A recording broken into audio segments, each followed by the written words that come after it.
하나님은 우리의 사랑이십니다. 자, 한번 같이 해볼까요? 하나님은 사랑이십니다. 하나님은 나를 사랑하십니다. 그 증거가 그리스도입니다. 성령은 지금도 나를 위하여 수고하고 있습니다. 하나님이 우리를 사랑하셔서 지금도 성삼위 하나님의 능력 그대로를 가지고 우리를 축복하시고 일하고 계시는 줄로 믿습니다. 그 일을 언약으로 말씀으로 미리 주시고 말씀대로 이루어 나가실 줄 믿습니다. 자, 오늘은 마태복음 8장 이제 마지막 단락을 오늘 여러분과 말씀을 읽어가면서 지금까지 말씀을 나누다가 이제 8장 마지막 부분입니다. 지난주에 예수님께서 이제 갈릴리 바다를 건너서 저 건너편으로 가자 하셔서 그러면서 있었던 얘기들을 가지고 말씀을 나눴죠. 예수님이 과연 누구신가? 그래서 사람들이 예수님이 행하시는 이 일을 보고 깜짝 놀란 것입니다. 그리고 많은 사람들이 예수님을 쫓아서 또 이 건너편으로 배를 타고 같이 동행하여 쫓아오기도 합니다. 자, 그렇게 해서는 예수님이 이 건너편으로 왔는데 그 지역 이름이 가다라 지방이에요. 다른 성경에 보면 거러사인의 지방 이렇게도 표현되어 있습니다. 이게 같이 혼용되어져서 쓰던 지명 이름입니다. 근데 예수님이 굳이 왜 이 지역을 오셨냐? 이 지역은 어떤 지역이냐면 이스라엘 나라 안에 있지만 특별히 여기에 이렇게 통치권이 좀 다릅니다. 그러니까 다른 지역은 헤롯 대왕의 그 아들인 아켈라오가 이렇게 이제 다스리고 있었어요. 유대의 임금이죠. 그런데 특별히 이스라엘 나라를 자기들의 손 안에 넣어서 통치하려고 특별히 다른 자치구를 하나 만든 것입니다. 그게 이제 데가볼리라고 하는 지역인데요. 그 데가볼리가 데카라고 하는 단어와 폴리스라고 하는 단어가 이렇게 합쳐진 단어입니다. 그게 이제 데가볼리인데 그 데가볼리 안에는 10개의 지역이 들어있어요. 그 10개의 지역 중에 하나가 오늘 여기 가다라 지방입니다. 그러다 보니까 이 지역은 유대 민족들이 그 이스라엘 백성의 문화권 안에 들지 않고 이방인들의 문화권 안에 그대로 들어있는 지역입니다. 그런데 지금 이 지역에 예수님이 굳이 가게 되신 거예요. 여기 갔는데 오늘 여기 말씀해 보면 귀신 들린 자가 이제 이 무덤 사이에 있다가 예수님을 보더니 와서는 때가 되지 않았는데 왜 벌써 와서 우리를 괴롭게 하려고 합니까? 예수님 우리를 쫓아내시려거든 저 돼지에게 들어가라고 말씀하시면 우리가 그렇게 하면 안 되겠습니까? 그랬더니 예수님이 가라 했어요. 그랬더니 이 귀신들이 누가복음이나 마가복음에 보면 너 이름이 뭐냐 그랬더니 군대입니다 라고 얘기했어요. 그러니까 단순히 귀신 들린 자 이 속에 하나 두 개가 들어가 있는 것이 아니라 군대 귀신이 들어가 있다라고 이렇게 표현되어 있는 거죠. 근데 이 귀신들이 돼지떼에 들어갔는데 여기엔 나와 있지 않지만 마가복음 5장 13절에 보면 그 숫자가 2,000마리다 라고 되어 있습니다. 요즘도 2,000마리 돼지 키우기가 쉽나요? 쉽지 않죠. 근데 그때 당시에 2,000마리나 되는 돼지를 키운 겁니다. 유대인 문화권 안에서는 돼지는 혐오스러운 짐승이죠. 도저히 상종하면 안 되고 먹어도 안 되고 키워도 안 되고 그런 짐승입니다. 그런데 이런 돼지를 지금 이 가라다 지방 안에서는 2,000마리나 키우고 있었던 거예요. 뭐한데 2,000마리나 키웠을까요? 여기는 완전히 문화권이 다릅니다. 헬라 문화권 안에서 우상 숭배하는 지역이에요. 그러다 보니까 그 지역마다 신전을 세워놓고 우상 앞에 제물을 드리는데 이 돼지를 가지고 피제사를 드린 겁니다. 당시에 이 헬라 문화권 안에 그 아리스토텔레스 같은 그런 인물들은 그 헬라 문화권 안에서 이 돼지에 대하여 어떻게 표현했냐면 사람과 가장 친근한 짐승 중에 하나가 돼지다라고 이렇게 표현했어요. 실제 이 사람들은 그때 당시에 이 돼지를 부와 쾌락의 상징으로 이렇게 가지고 있었습니다. 그러니 이 사람들에게는 이 돼지를 많이 키울수록 남는 장사가 되어지는 거예요. 그러니까 2,000마리나 이제 때로 키운 거죠. 그런데 그 돼지가 일시에 귀신 들려가지고 바다에 이렇게 비탈길로 내리달아서는 이 바다에 빠져가지고는 전부 몰살을 당한 거예요. 이 지경이 되어지니까 그걸 키우던 사람들이 이제 책임이 자기들에게 돌아오니 주인에게 얼른 가서 그대로 고한 것입니다. 있었던 일들을. 그 있었던 일들을 다 고했더니 이 사람들이 나와서는 예수님께 온 시내에서 다 나와서 사람들이 하는 말이 이 얘기예요. 예수님 이 지역을 떠나주시면 안 되겠습니까? 지금 다른 사람들은 예수님을 모시고 싶어서 난리인데 이 지역에서는 예수님을 좀 떠나십시오. 이렇게 지금 얘기하고 있는 거예요. 왜 그런 일들이 벌어질까요?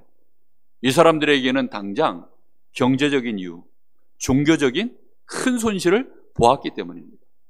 여러분, 예수 믿다가 교회 떠나는 사람들, 경제적이든지 종교든지 무슨 이유든지 다른 자신에게 손해가 오면 그때 이제 시험 들어 있다가 교회를 떠나는 경우들이 정말 많습니다.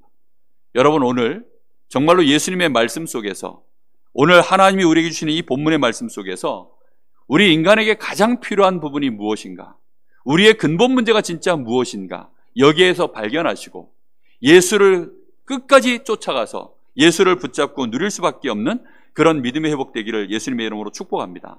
사람들이 온 시내가 지금 거부하면서 나왔다라고 합니다. 근데 예수님이 왜 이 장면을, 왜 여기까지 제자들을 데리고 와서 이걸 보여주실까요? 보여주시는 데는 이유가 있겠죠. 지금 제자들 마음속에는 예수님이 자기들에게는 슈퍼스타예요.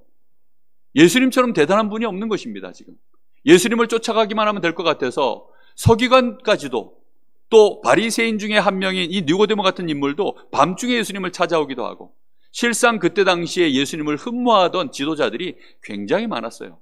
그때 흐름 자체가 예수님 앞에 함부로 나섰다가는 자신들에게 손해가 올까 봐 나서지 못했을 뿐이지, 그러다 보니까 예수님을 쫓아가는 사람들이 생각보다 멀리서든 가까이서든 많이 있었던 상황인데, 굳이 예수님이 지금 이 지역에 왔는데 예수님이 뭘 보여주시려고 하는 거죠? 너희들이 앞으로 가게 될 현장에 대해서 보여주시는 것입니다. 여러분, 우리가 있는 현장 어떻습니까? 유대인의 현장은 그래도 기본적으로 성전 중심으로 예배를 드리고 하나님의 말씀을 붙잡고, 그렇죠? 하나님의 말씀을 붙잡고 예배하고 그리스도의 언약을 그래도 알고 그리스도일 것이 그리스도 같다라고 하는 이 예수님에 대하여 사람들이 추측을 하면서 쫓아오고, 예수님에 대하여 추앙하고, 예수님이 하시는 이 모든 일들에 대하여 말씀을 통해서 확인하고 그 증거들을 붙잡고, 이런 일들이 벌어지고 있는데 저 이방 현장, 거기에는 아니라는 것입니다. 앞으로 여러분들이 여러분의 현장에서 겪게 될 일이기도 하고, 우리가 진짜 예수 믿으면 우리를 통해서 손해보는 것처럼 보여지는 사람들이 우리를 거부할 것입니다. 우리 때문에 뭔가 자신의 질서가, 자신들의 이 사상이 손해를 보는 것 같으면 사람들은 우리를 거부할 것입니다. 거기에는 여러 가지 이유들이 있겠죠. 근데 지금 직접적으로 여기에 병든 자가 살아나거나 아니면 막 자신들의 도저히 해결할 수 없는 이 갈급한 문제가 해결받으면 이 지방의 사람들도 거부하진 않았을 거예요. 근데 어찌된 영문인지 예수님이 돼지떼를 몰살시켜버렸어요. 그 바람에 이 사람들이 지금 큰 손해가 오니까 다 예수님을 거부하고 온 시내가 나와서 예수님 가십시오. 더 있어봐야 자신들에게는 이익될 것이 없겠다, 이런 판단이 되어지니까 예수님을 거부한 것입니다. 더 심각한 중요한 이유가 들어있습니다. 이 사람들이 사실은 다른 지역에 보면 이렇게까지 군대 귀신이 들려 있었던 사람이 없었어요. 근데 지금 이 갈릴리를 건너서 지금 이 헬라 문화권 안에 이방인의 땅에 딱 들어가니까 그 안에는 지금 누가 들어있어요? 아예 귀신 들려서 통제되지 않는 사람이, 사람들과 살 수도 없어서 무덤 사이에 거주하던 이 사람이 그렇게 나와서 그 지역에 엄청난 영향력을 끼치고 우상신전에 영향력을 끼치고 있는 이런 상황이다 보니까 사실은 귀신에 대하여 두려워하고 있는 사람들, 사실은 악령 충만해져 있는 사람들, 이런 사람들은 본능적으로 예수가 싫어요. 우리가 제대로 예수 믿잖아요? 사람들 다 싫어합니다. 적당히 맞춰주면서 같이 웃어주고 적당히 맞춰주면서 같이 놀아주면 다 좋아하지만 우리가 예수 얘기하려고 하잖아요? 듣기 싫어합니다. 진짜 예수 얘기 제대로 하면 이 사람들이 귀를 틀어막습니다. 심지어는 귀신이요 발악을 합니다. 그러니 이 지방 사람들이요 지금 놀래가지고 일시에 다 나와가지고는요 예수 보고 나가라는 것입니다. 우리에게는 필요 없다는 것입니다. 여러분 가정 가문에 흑암 권세부터 꺾으시기를 예수님의 이름으로 축복합니다. 여러분의 현장에 흑암 세력이 무너져야 돼요. 이 귀신의 세력이 무너져야 됩니다. 여러분이 예수 믿는 것을 끔찍히 싫어하는 사람들 가문 안에 있을 거예요. 여러분의 현장에도 있을 것입니다. 이유가 무엇입니까? 종교적으로, 경제적으로, 손해를 봐섭니까? 아닙니다. 그 이후에, 그 배후에 더 큰 영적인 배경이 있는 것입니다. 그래서 이런 사실들을 잘 아시고 이번 한 주간 동안 예수 이름 굳게 붙잡고 하나님 주시는 힘을 얻어서 승리하게 되시기를 바랍니다. 자, 인간의 근본 문제가 도대체 뭘까요? 이 사람들이 지금 인간의 근본 문제가 뭔지를 모르니까 이런 사건 하나 때문에 자신들의 선을 정확하게 딱 갈라서 예수님을 밀어내는 것입니다. 이걸 정확하게 아는 사람들은요, 예수께 생명을 걸거든요. 예수를 붙잡고 예수를 증거하는 일에 일생을 드리는 사람들도 있는가 하면 이렇게 예수님을 거부하는 사람도 있는 것입니다. 인간의 근본 문제, 인간의 근본을 먼저 아셔야 됩니다. 인간의 근본이 무엇이죠? 창세기 1장 27절 28절입니다. 다 아는 말씀입니다. 다 아는 말씀이죠. 하나님의 형상. 누가 모릅니까? 그런데 이 말씀에는 중요한 비밀이 들어있습니다. 우리 사람의 생명이 누구께 있다는 겁니까? 하나님께 있습니다. 더 정확하게 말하면 하나님의 생명이 나의 생명입니다. 여러분, 물고기가 혼자서 생명을 유지하는 것처럼 보이지만 물고기의 생명은 누구하고 연결되어 있습니까? 물과 연결되어 있어요. 나무는 땅에 뿌리 박고 있습니다. 여기에다가 지금 여기 좀 심어져 있는 이 나무야, 이게 부러져서 이걸 잘라내서 그리고는 이 나무만 딱 꽂아 놓으면 이거 얼마나 갈까요? 얼마 가지 못합니다. 왜요? 생명이 끊어졌으니까요. 생명의 뿌리, 생명의 근원이 분명히 모든 피조물에게는 존재하는데 특별히 우리 사람의 생명은 하나님이 우리의 생명이십니다. 그 생명으로 내가 충만해지고 그 생명에 내가 충만해질 때만 나오는 것이 능력이에요. 여러분, 능력이라는 것은, 진정한 능력은 생명에서부터 나오는 것이 능력입니다. 제가 주일학교 아이들이 이해하게 하려고 토끼와 사자 얘기를 했어요. 토끼의 생명이 아무리 충만해져 봐야 그 능력이 사자를 이길 수 있을까요? 사자가 아무리 힘이 없어도 이 사자의 생명에서 나오는 그 능력이 토끼를 잡아먹지 못할까요? 오히려 토끼를 잡아먹으면 능력이 나오죠. 그죠? 왜요? 생명만큼 능력이 나오는 것입니다. 우리의 생명은 누구지요? 하나님께 있습니다. 진화론자들이 얘기합니다. 사람의 생명의 능력은 저 땅에서부터 올라온다고. 그건 진화론자들의 얘기예요. 물고기가 어느 날 진화하고 그것이 양서류가 되고 그래가는 짐승이 되어져서 그 짐승 중에 원숭이가 나오고 그 원숭이 중에 사람이 됐다. 결국은 사람의 생명의 근원이 땅에 있고 물에 있다. 지금 이런 뜻이거든요.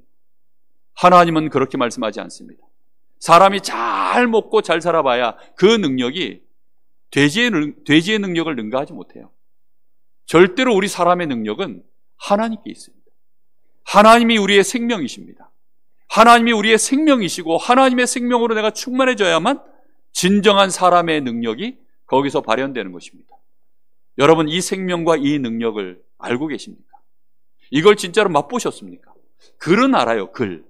글로는 알고 있어요. 근데 지금 글로 알고 있는 거 말고요, 신학자들이 실수하는 게 그거예요. 많은 목회자들이 실수하는 게 그겁니다. 오래 교회 다니신 분들이 실수하는 게 그거예요. 내가 안다는 거지요. 나도 다 안대요. 그런데 힘이 없어요. 그런데 능력이 없어요. 왜요?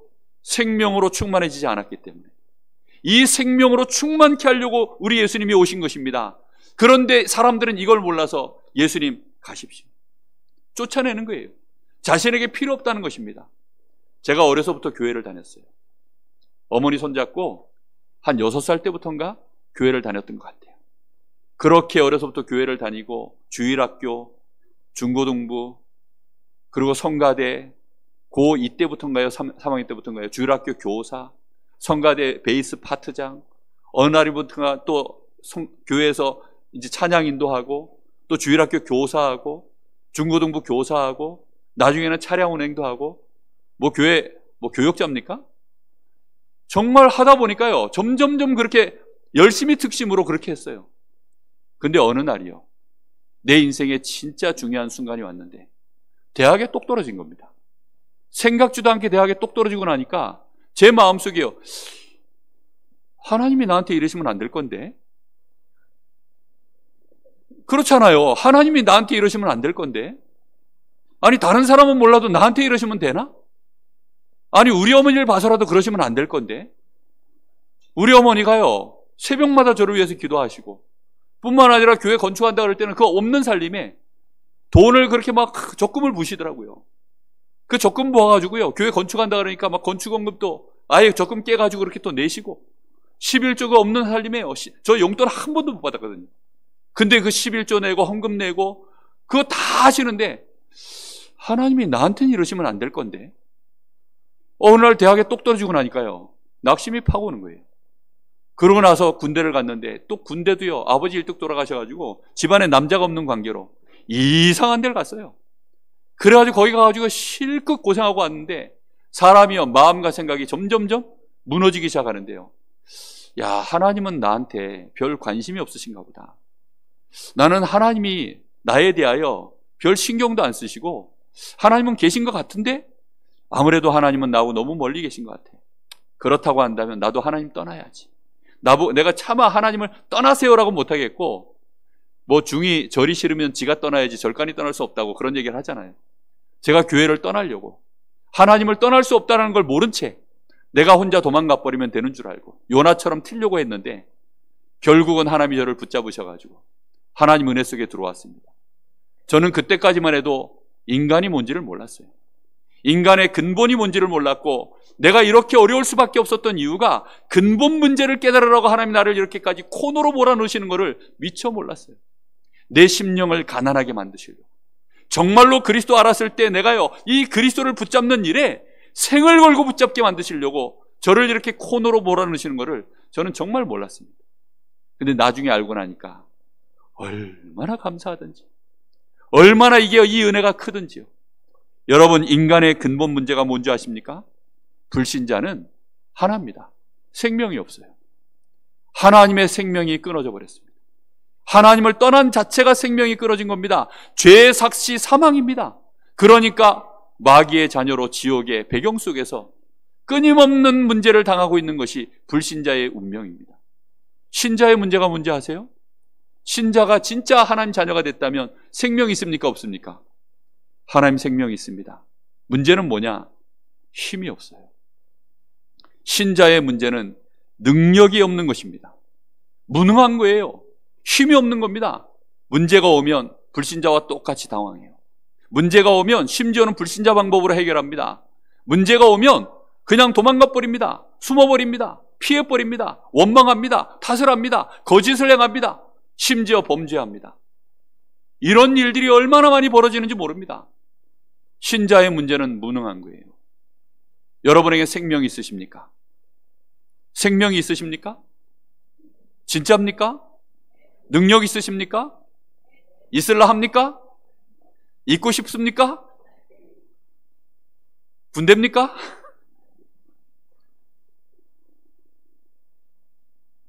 무적해병입니까? 아닙니다.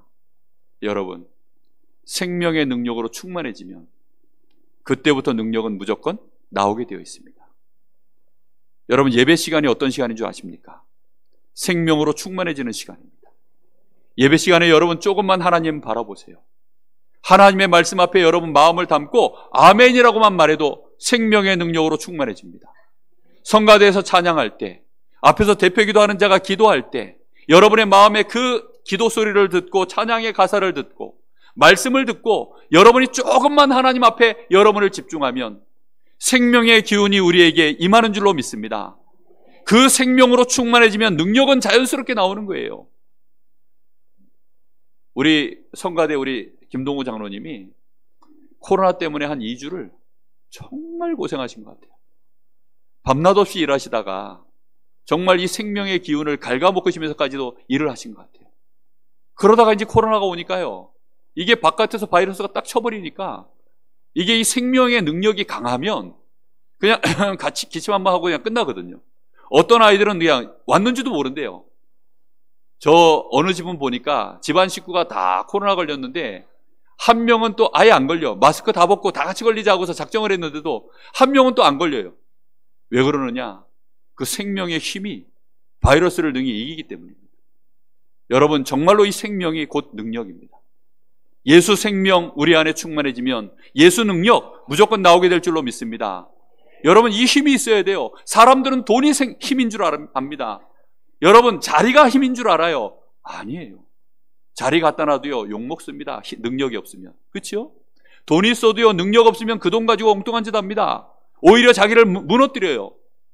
오늘 특별히 예배 마치고 나면 이제 이 메시지 이후에 장학금 수여식이겠습니다. 이 귀한 렘넌트가 정말 이 시대의 문제를 가슴에 오늘 말씀의 언약을 잘 붙잡아야 됩니다. 정말 사람들이요 근원적인 힘이 뭔지를 모르고 있어요. 돈이 절대 아닙니다. 이 헌금은요 200만 원에 불과하지만 우리 성도들의 기도가 담겨 있고 우리 성도들의 언약이 담겨 있고 그래서 그걸 한 푼 두 푼 모아서는 우리 렘넌트에게 장학금으로 전달하는 것입니다. 그러면 이 무게를 알고 계셔야 돼요. 왜 이렇게 하느냐? 하나님이 우리에게 원하시는 진정한 이 축복과 비밀을 증거하는 일에 네 인생에 기도의 배경이 있고 하나님이 너에게 관심이 있고 너에게 그만한 언약이 있음을 함께 전달하는 것이 장학금 수여식입니다. 우리 귀한 렘넌트를 위해서 여러분 꼭 기도해 주시기 바랍니다. 우리 장학위원회를 위해서 여러분 기도해 주시기 바랍니다. 그래서 정말 이 시대에 하나님이 원하시는 근본 문제 해결하시는 그리스도가 생명인 줄로 믿습니다. 하나님의 생명을 떠난 우리에게 다시금 생명을 회복시키려고 하나님이 그리스도를 이 땅에 보내셨는데 그리스도 안에 생명이 있습니다. 요한복음 1장 4절에 그 안에 생명이 있으니 요한복음 5장 24절에는 뭐라고 하셨냐? 사망에서 생명으로 어떻게 했다고요? 옮겼느니라. 우리를 아예 사망의 자리에서 생명의 자리로 옮겼다. 아니 표현이 이상하잖아요. 이 아이가 죽었다가 다시 살아났다 이래야 되는데 표현 자체가요 사망의 자리가 따로 있고 생명의 자리가 따로 있다 이렇게 표현됩니다. 사람을 가지고 이해하려고 하면 어렵지만 물고기 가지고 설명하면 금방 이해됩니다. 물 밖은 사망이요 물 속은 생명. 맞습니까? 하나님이 우리의 생명이십니다. 하나님 떠난 자 사망, 하나님 만난 자 생명. 그래서 예수 안에 생명이 있는 것입니다. 이 예수의 생명으로 충만해지기를 예수님의 이름으로 축복합니다. 나는 부활이요 생명이라 그랬습니다. 나는 부활이요 생명이다. 요한복음 14장 6절에는 내가 곧 길이요 진리요 생명이니 나로 말미암지 않고는 아버지께로 갈 자가 없느니라. 하나님 만나야만 생명이요 하나님을 만나는 길 자체가 생명이요 그래서 예수가 생명입니다. 이 생명으로 말미암아 이 성경을 기록해 놨는데 예수가 그리스도심을 믿고 너희가 하나님의 생명을 얻게 하려고 이 성경을 기록했다라고 분명히 성경을 기록한 목적을 말씀하고 있습니다. 이 예수 생명 안에는 뭐가 있습니까? 당연히 능력이 있죠. 그래서 이 능력이 성령의 권능인데 누가복음 4장 14절에 보니까 성령의 능력이 예수와 함께 하더라. 이 예수의 능력이 누가복음 5장 17절에 보니까 병 고치는 능력을 우리에게 주시고 누가복음 9장에도 보니까 10장 19절에도 보니까 제자들에게 병과 귀신을 제어하는 능력을 주셨다라고 되어 있습니다. 우리에게 예수 생명 충만해지면 모든 것을 제어하고 이길 수 있는 능력이 시작되는 줄로 믿습니다. 인간의 문제가 무엇입니까? 생명 없는 것입니다. 신자의 문제가 무엇입니까? 능력 없는 것입니다. 예수 생명, 예수 능력, 충만해지는 집중의 시간이 매일매일 기도 속에서 일어나기를 예수님의 이름으로 축복합니다. 하나님이 주시는 근원적인 힘을 그래서 여러분 지금부터 누리셔야 돼요. 근원적인 힘이요. 이거 달라 저거 달라 기도 시간에 그거 그만하시고 정말로 하나님 앞에 힘 달라고 기도하십시오. 여러분 사람이 늙고 병들면 대부분의 것이 필요 없어집니다. 저는 이병철 회장이 직접 듣지 못했는데 설교 시간에 몇 번 제가 전해 들었어요. 그 이병철 회장이 마지막에 너무 이제 병이 들려서 힘이 드니까 자기의 소원이 뭐냐? 그냥 비빔밥 한 그릇 버척척 말아가지고 그거 한 그릇 편안하게 먹는 게 그게 소원이었다 하잖아요. 이 사람이요 지금 생명의 능력이 얼마나 불이 꺼져가는지 육신의 생명이 꺼져가니까 그 비빔밥 하나 이거 척척 비벼가지고 자기 어렸을 때 먹던 그 맛 하나를 먹고 소화시킬 능력이 그에게 없으니까. 정주영 회장의 마지막 소원이 뭔지 아세요? 나한테 청춘을 돌려달라. 돌려주면 내 전 재산 다 줄게. 자신의 생명의 불이 꺼져가니까 이 돈도 다 필요 없구나. 내가 가지고 있는 모든 거 다 필요 없구나. 다 의미 없구나. 생명의 문제가 오면 사실상 다 필요가 없습니다. 여러분 근원적인 힘 이게 생명인 줄로 믿습니다. 여러분, 그래서 이 생명으로 충만해지세요. 그럼 여기에서 하나님이 주시는 힘과 능력과 지혜가 우리에게 뿜어져 나오기 시작하는데, 그게 모든 사람을 살리는 힘으로 발현되게 되어 있습니다. 여러분, 생명이 충만해지시면 돼요. 어린 아이들이요, 하루 종일 뛰어도 아이들은요 지치질 않아요. 그리고 잠깐 일어나면요 막 뛰어다닙니다. 왠지 아세요? 생명의 힘이요 대단합니다. 아이들. 정말 저 같은 장정이 아이 하나 돌보다가 1시간이면 자빠집니다. 몸살이 옵니다. 저희 아들이 20대 지금 한참 펄펄할 때 아닙니까? 애들 두어 명 잠깐 보다가요 너무 힘들어가지고, 유치원 교사들 정말 월급 많이 줘야 되는데, 어린이집 교사들 정말 돈 많이 줘야 됩니다. 근데 너무 박봉이에요. 애들 4명 5명을요 매일 애들을요 아침부터 하루 종일 케어야 하잖아요. 얼마나 많은 에너지가. 저희 딸이요 늙어가는 것 같아요. 어린이집 교사인데 늙어가는 것 같아요. 저러다 시집 갈라는지. 정말 여러분, 이게요 생명이, 이게 근원적으로 내가 생명이 약한데 생명이 더 강한 것을 다루려고 그러면 못해요. 하나님이 주시는 근원적인 힘이 있어야, 모든 것을 뛰어넘는 힘이 있어야 그 힘으로 이 육신의 세상에 어떤 힘을 가지고 있는 그 무엇도 정복하고 다스리게 될 줄로 믿습니다. 요셉이 이 힘으로 충만하니까 바로 왕이 그 앞에 무릎을 꿇었어요. 다니엘이 이 힘이 충만하니까 그 바벨론 나라를 다스리는 그 어마어마한 임금 아닙니까? 역사 속에 이 느부갓네살 이런 임금은요 엄청난 임금입니다. 진짜 성경에 나와 있으니까 다리오 앞에 맨날 이렇게, 다니엘 앞에 늘 연약한 모습 보이니까 별거 아닌가 보다 이러지요. 정말로 대단한 왕입니다. 근데 그런 임금이 다니엘에게 무릎을 꿇고 절을 합니다. 왜입니까? 하나님이 다니엘과 함께 하시고 다니엘에게 주셨던 이 생명의 힘이 얼마나 큰지, 이 느부갓네살 왕이 그 엄청난 능력을 가지고 전 세계의 전쟁을 일으키고 정복을 다 해도 자기 문제 하나를 해결 못하는 거예요. 그걸 해결할 수 있는 비밀, 이게 생명과 근원적인 힘과 거기서 나오는 축복인 줄로 믿습니다. 여러분, 이걸 가지고 살리시는 거예요.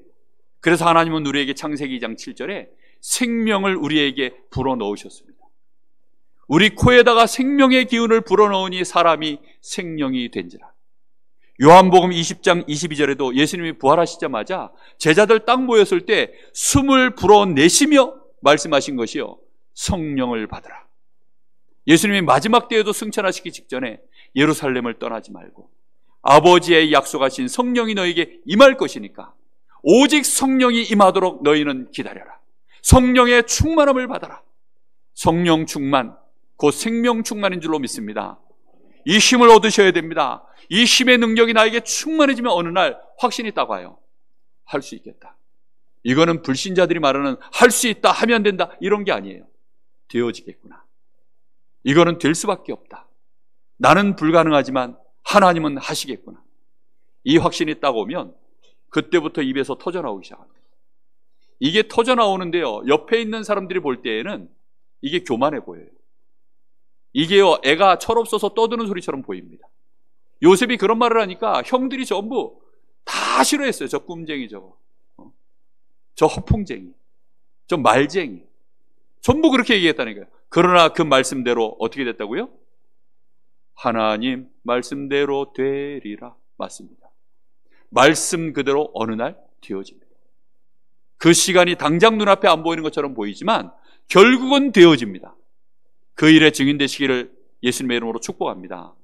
다윗 앞에 저 골리앗이 무릎을 꿇고 사울왕도 어찌할 수 없는 그 문제를 다윗이 가서 찬양 한번 부르니까 악령이 떠나가고 이스라엘 나라의 전쟁이 그쳐지고, 이런 일들이 왜 벌어집니까?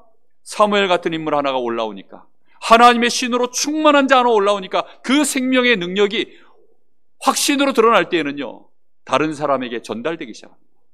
여러분의 가문에 이런 축복 누리시기 바랍니다. 여러분, 그래서 시간표를 기다리세요. 다른 거 아무것도 할 거 없습니다. 매일매일 하나님 나에게 하나님의 생명으로 충만케 하옵소서. 주 예수여 나에게 성령의 충만함을 부어 주옵소서. 계속 기도하세요. 포기하지 마세요. 낙심하지 마세요. 이거는 너무 오래된 문제입니다. 너무나 오래된 문제이기 때문에 창세기 3장에서 6장에서 11장에서 거기서부터 시작되어 온 문제이기 때문에 하루아침에 해결 안 됩니다. 그런데 하나님은 하루아침에 해결하실 수 있지만 해결하지 않는 이유, 내가 힘을 얻기를 원하시는 거예요. 알겠습니까? 내가 근원적으로 힘없기를 원하시는 거예요. 그래서 내가 플랫폼이 되기를 원하시는 것입니다. 내가 우리 가문을 능히 지켜낼 수 있는 파수꾼이 되기를 원하시는 거예요. 나를 통하여서, 우리 가문의 증거를 통하여서 내 주변에 있는 모든 사람들에게 내가 할 말이 있는 증인으로 빛을 발하는 안테나가 되기를 하나님은 원하시는 것입니다. 이렇게 하나님은 우리에게 분명한 계획을 가지고 계세요. 지금부터 계속해서 그리스도, 하나님의 나라, 성령, 이것이 오직이 되어질 만큼 계속 집중하시기 바랍니다. 그냥 된다 안 된다 말할 필요도 없어요. 계속 하시면 반드시 되어집니다. 여러분들 중에 혹시 운동을 배워보거나 운동을 가르쳐 보신 분 있으십니까? 아니면 학업을 내가 열심히 해서 성취를 해보거나 아니면 학업을 이렇게 아이들에게 가르치신 분들 있습니까? 해보시면 원리가 똑같아요. 하면 됩니다. 그렇죠? 정확하게 원리대로만 계속하면 그 다음 게 저절로 따라와요. 이게 생명의 원리예요. 되어지고 이렇게 합니다. 근데 사람들은 안 되는 거를 강제로 해! 왜 못해? 이렇게 해서 강제로 하니까 문제가 일어나는 거지. 하나님 앞에 조급함 없이 이번 한 주간 동안 생명, 예수 능력 충만해지는 시간을 계속 누리시기 바랍니다. 자, 이렇게 되어져야만 우리 한 사람 한 사람이 영적인 문제, 지금 이 대가볼리 지역 보세요. 이 가라다 지역 보세요. 이 지역에 지금 우상신전이 어마어마하게 있고 그거와 맞춰서 돼지떼를요 엄청나게 키우고 있습니다. 단순히 그냥 돼지떼를 키운 게 아니라 우상신전에 바쳐질 재물이기 때문에 돼지는 키우면 키울수록 그 수요는 계속 팔려나갑니다. 그러니까 경제가 같이 물려있는 거예요. 이게 이 시대의 문제입니다. 여러분, 세상 문화, 경제, 정치 단순히 그냥 사람들 사이에서만 벌어지는 것 같습니까? 아닙니다. 그 배후에는 반드시 영적 배경이 있어요. 여러분, 결혼을 하면 그냥 한 사람과 한 사람이 만나서 결혼하는 것 같습니까? 아닙니다. 그 배후에는 영적 배경이 있다니까요. 근데 사람들은 이런 눈을 못 뜨니까 전부 육신적인 기준만을 가지고 잘 만났다 못 만났다, 결국은 헤어질 때 하는 얘기는 뭐밖에 없습니까? 서로 영적 문제다 이런 말 하는 사람 없어요. 그렇죠? 아, 이 사람은 정말로 이게 영적 문제고 이래서 이게 없어요. 성격 차이다. 기껏 할 수 있는 말이 성격 차이다 이거밖에 없습니다. 여러분, 그래서 보셔야 됩니다. 지금 이 시대가 3단체, 유대인 조직과 또 뉴에이지, 프리메이슨, 이게 3단체입니다. 이 3단체에서 지금 엄청난 일들을 진행하고 있습니다. 지금 엄청난 엘리트들을 장악을 해서 영적 문제가 전 세계로 퍼져나갈 수밖에 없도록 점점 그렇게 지금 확산시켜 나가고 있어요. 명상운동을 통해서, 접신운동을 통해서 그렇게 해서 엘리트들을 지금 장악해 나갑니다. 여러분, 이 문제가 간단한 문제가 절대 아니에요. 여러분 마음속에, 특히 우리 오늘 장학금을 받는 우리 귀한 렘넌트, 이거 마음에 담으셔야 됩니다. 아멘? 이 시대 문제를 보셔야 돼요. 정말 내가 이 시대 문제가 보여질 만큼 하나님 주시는 힘을 얻으시면 됩니다. 요셉이 그 힘을 얻으시면 돼요. 요셉만큼 그 힘을 얻으면 되게 되어 있습니다. 우리 성도님들 이 눈이 띄어질 만큼 성령의 충만함을 받으시기를 예수님의 이름으로 축복합니다. 지금 4차 산업시대가 들어와 있습니다. 4차 산업시대가 본격화되어지면 먹는 문제, 물론 어려운 지역은 어려우겠죠. 그러나 제일 심각한 문제는 의식주 문제가 아닙니다. 정신병 시대가 도래해요. 그 문제가 얼마나 심각하게 지금 밀려오고 있는데요. 우리가요 이 강릉 지역에 있으니까 잘 모르죠.